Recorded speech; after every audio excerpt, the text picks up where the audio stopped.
መዝሙሩን ለመዘመር በአብ በወልድ በመንፈስ ቅዱስ ስም በእመቤታችን በቅድስት ድንግል ማርያም አማላጅነት በሰማዕቱ በቅዱስ እስጢፋኖስ አማላጅነት አምነን እንዘምር። እሰይ ነጋ እሰይ ነጋ ላመሰግን ነው ዓይኔን የከደንኩት አንተን አምኜ ነው ዓይኔን የከደንኩት አንተን አምኜ ነው። እሰይ ነጋ ላመሰግን ነው ዓይኔን የከደንኩት አንተን አምኜ ነው ዓይኔን የከደንኩት አንተን አምኜ ነው። በበደሌ ሳትፈርድ ትጠብቀኛለህ ከኔ በላይ ለኔ ታስብልኛለህ። የማታንቀላፋው ትጉህ እረኛዬ ብርሃኔን ያየሁት አንተ ነው ጌታዬ። እሰይ ነጋ ላመሰግን ነው ዓይኔን የከደንኩት አንተን አምኜ ነው ዓይኔን የከደንኩት አንተን አምኜ ነው። ቀናቶቼን ሰጥተው ላንተው አጓልፌ በሰላም ተኛለሁ በክንድህ አርፌ። ተመስገን ማለትን በብርሃን ጨለማ ታስተምረኛለህ በወፎቹ ዜማ። እሰይ ነጋ ላመሰግን ነው ዓይኔን የከደንኩት አንተን አምኜ ነው ዓይኔን የከደንኩት አንተን አምኜ ነው። ትናንትና ታልፎ ስላየሁ አዲስ ቀን ከእንቅልፌ ስነቃ እላለሁ ተመስገን። አንተ ባታነጋው የጨለመውን አብረን ነበረ ዛሬ ባልኩት ቀን። እሰይ ነጋ ላመሰግን ነው ዓይኔን የከደንኩት አንተን አምኜ ነው ዓይኔን የከደንኩት አንተን አምኜ ነው። ሁሉም የሚሆነው እንደየሥርዓቱ በአንተ ብቻ እኮ ነው መጨለም መንጋቱ። ስላደረግልኝ የኔን ልበልህ ተመስገን ብቻ ነው ሥላሴ ዋጋህ። እሰይ ነጋ ላመሰግን ነው ዓይኔን የከደንኩት አንተን አምኜ ነው ዓይኔን የከደንኩት አንተን አምኜ ነው። በብርሃን ተተካ አስፈሪው ጨለማ እንደኔና ሳይሆን ምሕረትህ ቀድማ። የኔ ያልኩት ዛሬ ገብታ የምትመሸው በጥበቤ አይደለም በበጎነትህ ነው። እሰይ ነጋ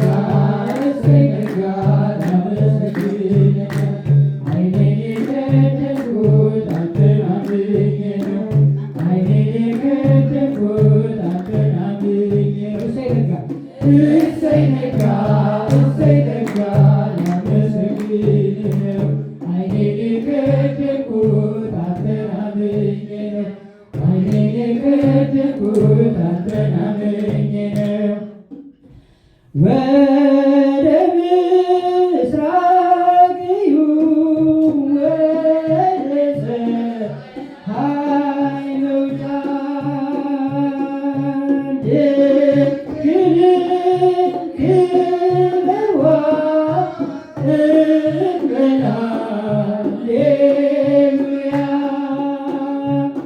ለአምላክና ለአዛኝት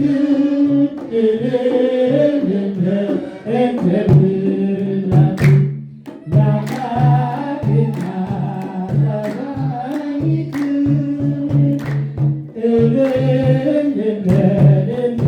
እንዘምርላት። ወደ ምስራቅ እዩ ወደ ፀሐይ መውጫ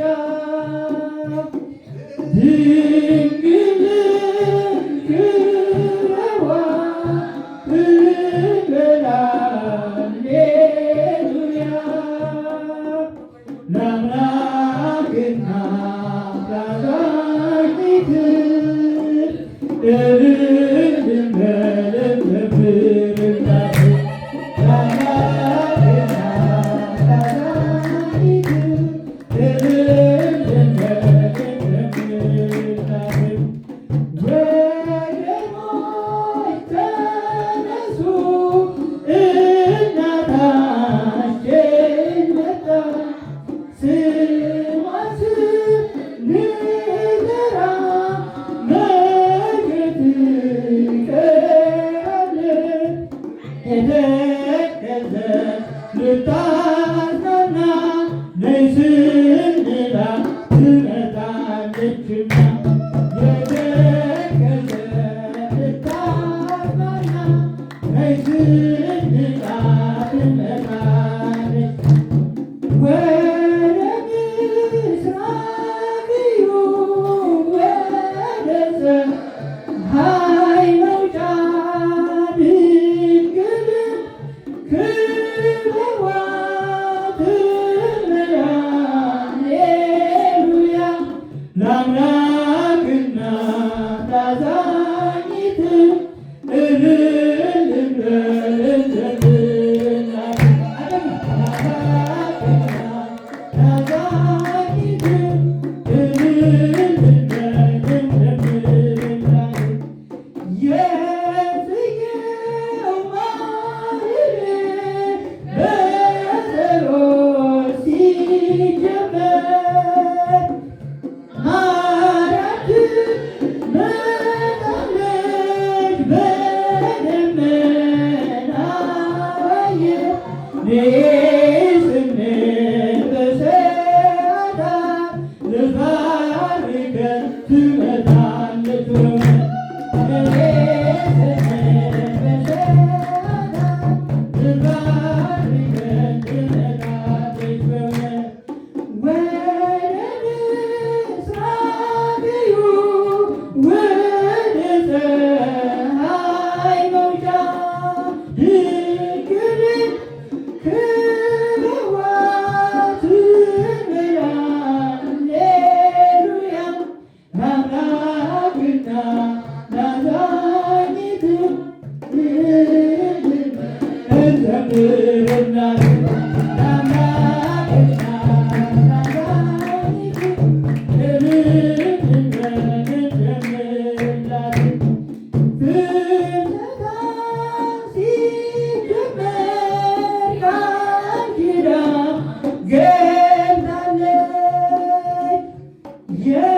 የሌሊት ውዳሴ ትሰማለች ሕፃናትን በበረከት ልትጎበኝ ትመጣለች በእውነት ሕፃናትን በበረከት ልትጎበኝ ትመጣለች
ሁለት አጫጭር መዝሙሮች ቀርተውናል።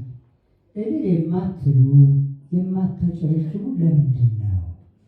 እልል በሉ። አንዳንድ ሰው ሲዘምር እንደዚህ ብለው ይዘምሷል። በደንብ ዘምሩ። እኛ እኮ እልል ለሚሉት ሌሎቹ ታያቸው ናቸው። በደንብ ያጨበ ማለት ሁላችን እኮ አይደለም ስለማይ ነው እዚህ እንደዛ የሚል ሰው አለ እና በደንብ ከልባችን ምን ነው እንትና ልጇን ስትድር እንዴት ነው? ያ እኮ ደስታ መልካም ማለት ቤተሰብ ሰርግ ሲኖር ልጅ ሲድር እዛ ቀብረን ይባላል። ስለዚህ ይሄ ደግሞ ሰማያዊ ሰርግ ነው። ሙሽራው ክርስቶስ ነው። ሙሽራይቱ ቤተክርስቲያን ናት። ስለዚህ ከልብ ነው እልልታው፣ ከልብ ነው ማጨብጨብ መሆን ያለበት። እሱን እናድርግ ለማለት ነው። እሺ ቀጣዩ መዝሙር ዛሬ ሳሙኤል ዘዋሊ ይሏቸዋል የቤተክርስቲያን አባቶች። ሳሙኤል ዘዋልድባ አናብስትን በጸጋቸው የገዙ ታላቅ አባት እረፍታቸው ነው፣ የእረፍት በዓላቸው ነው። ይሄኛው መዝሙር የእሳቸው ነው። ቀጣዩ ደግሞ ቅዱስ ሚካኤል ወርኃዊ በዓሉ ነው። በዚሁ እንፈጽማለን። ዋቀቦሙ ከመብንተ ዓይን ለጻድቃን ዋቀቦሙ ከመብንተ ዓይን ለጻድቃን እለሎቱ ተቀሚ በሕይወቶሙ እለሎቱ ተቀሚ በሕይወቶሙ በሕይወታቸው በዘመናቸው ለእሱ ተገዝተዋልና ጻድቃንን እንደ ዓይን ብሌን ጠበቃቸው እያለ ነው የምንዘምረው። የእግዚአብሔር ቸርነት ነው የምንናገረው። የጻድቁ አባታችን የአቡነ ሳሙኤል ዘዋልድባ በረከታቸው ይደርብን። ዋቀቦሙ ከመብንተ ዓይን ለጻድቃን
አሁን ወደ ደብራችን ሊቀ ዲያቆን ወደ ተለመደው አገልግሎት እናልፋለን።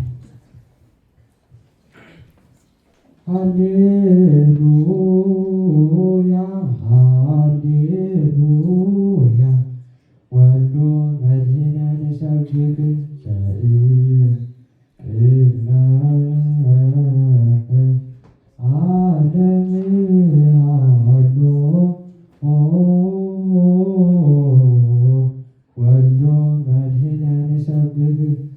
አክሊለ ሰማዕት ተስፋ መነኮሳት ወልዶ መድኅነ ንሰብክ ወልዶ መድኅነ ንሰብክ ንሰብክ ኩልነ ንሰብክ ኩልነ ንሰብክ ኩልነ ንሰብክ ኩልነ መድኃኒነ መድኃኒነ ንሰብክ ኩልነ መድኃኒነ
ርስትህንም ባርክ። አቤቱ ጌታ ሆይ ሕዝብህን አድን፣ ርስትህንም ባርክ። አቤቱ ጌታ ሆይ ሕዝብህን አድን፣ ርስትህንም ባርክ። ጠብቃቸው እስከ ዘላለሙ ድረስ ከፍ ከፍ አድርጋቸው በአንድ ልጅ በጌታችንና በአምላካችን በመድኃኒታችን በኢየሱስ ክርስቶስ በክቡር ደሙ የዋጃት ቤዛም የሆናት ቅድስት ቤተክርስቲያን ጠብቃት። ለነገሥታትና ለመኳንንት ለንጹሕ ወገንና ቅዱስ ለሆነ ሕዝብ ማደሪያ ትሆን ዘንድ የጠራት በዚህች ቅድስት ቤተክርስቲያን መጥታችሁ ተሰብስባችሁ የጸለያችሁ የጌታችን የኢየሱስ ክርስቶስን ቅዱስ ሥጋውን የበላችሁ ክቡር ደሙን የጠጣችሁ በማወቅ ወይም ባለማወቅ የሰራችሁትን ኃጢአት ይቅር ይበላችሁ። ሥጋ መለኮት ስለሚባል ሥጋው የሕግና የሥርዓት ደም ስለሚሆን ደግሞ የአሸናፊ እግዚአብሔር ልጅ በድንጋሌ ሥጋ በድንጋሌ ነፍስ ከጥንት የምትሆን የማርያም ልጅ ኢየሱስ ክርስቶስ ባለፈው ይቅር ይበላችሁ፣ በሚመጣውም ይጠብቃችሁ። ከኃጢአት ማሰሪያም የተፈታችሁ ንጹሐን ሁኑ። እኔንም እናንተንም አሁን ለገነት ኋላ መንግሥተ ሰማያት የበቃን የተዘጋጀ እንዲያደርገን 12 ጊዜ እግዚኦ መሐረነ ክርስቶስ።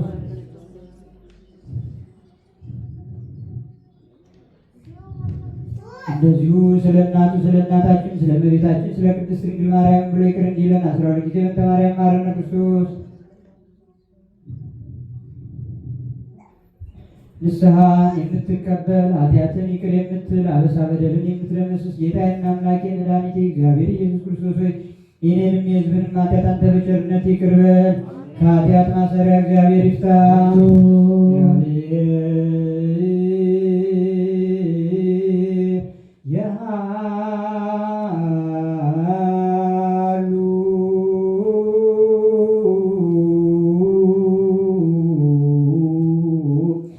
ምስለ ኩልኪ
የተወደዳችሁ ምዕመናን የእግዚአብሔር ልጆች ሁለት አጭር መልእክቶች አሉ። አንደኛው ቅድም መነሻ ላይ ለመናገር እንደሞከርኩት ከ15 ቀን በኋላ የቅዱስ እስጢፋኖስን በዓለ ልደትና በዓለ ዕረፍት እናከብራለን። ቅዱስ እስጢፋኖስ በዓለ ልደቱና ዕረፍቱ የሚሆነው ጥር 1 ቀን ነው። በዚህ ሀገር ጃንዋሪ 9 ነው። ግን እኛ ደግሞ ክብረ በዓሉ ጊዜ የምናከብረው ምን ቀን ነው? አቤት ቅዳሜ ነው የምናከብረው። ስለዚህ ጥር 2 ቀን ቅዳሜ በማግስቱ ማለት ነው ቅዳሜ እናከብራለን። በዕለቱ ቅዳሴ አለ። ታቦት አናወጣም እንጂ ቅዳሴ አለ። መታችሁ ማስቀደስ በረከት መካፈል የምትችሉ ሞክሩ፣ አድርጉ። ቅዳሜ ደግሞ ክብረ በዓሉ ያው አባቶች ካህናት መጥተው ምዕመናንም እንግዲህ እናንተም ሰው ጥሩ በዓሉን በዚያ መንገድ ልናከብር እንግዲህ እኛ እየተዘጋጀን ነው። የዕለቱን የአየር ሁኔታ ስነውን ደግሞ መድኃኔዓለም እንደፈቀደ እንደቸርነቱ ይሁን። ያው ስነው ከሆነ ደግሞ እንግዲህ ካልሆነ እሱን እግዚአብሔር ያውቃል።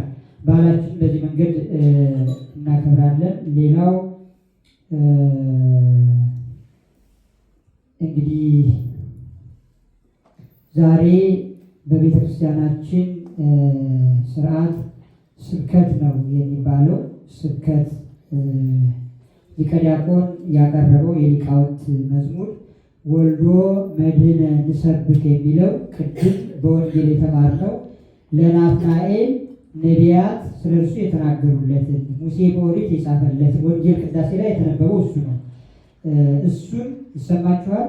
ክርስቶስን አግኝተነዋል ያለው ማለት ነው። ስለዚህ ስብከት ነው። ቀጣይ ደግሞ ብርሃን ነው። ያንን ነቢያት የሰበኩትን አበው የሰበኩትን እሱን ደግሞ ብርሃኑ በብርሃኑ ተመላለሱ አነ ውእቱ ብርሃን የብርሃን ነኝ ያለውን ብርሃን እናደርግና ከዛ ወደ ኖላዊ ወደ ገናችን እንሄዳለን ማለት ነው። ይህን እግረ መንገድ እየተረዳ ከመጽሐፍ ቅዱስ አንዳንድ ጥቅሶችን እያነበብን በዚህ ሕይወታችን እንድናገላግል ነው። መድኃኔዓለም ከእኛ ጋር ይሁን።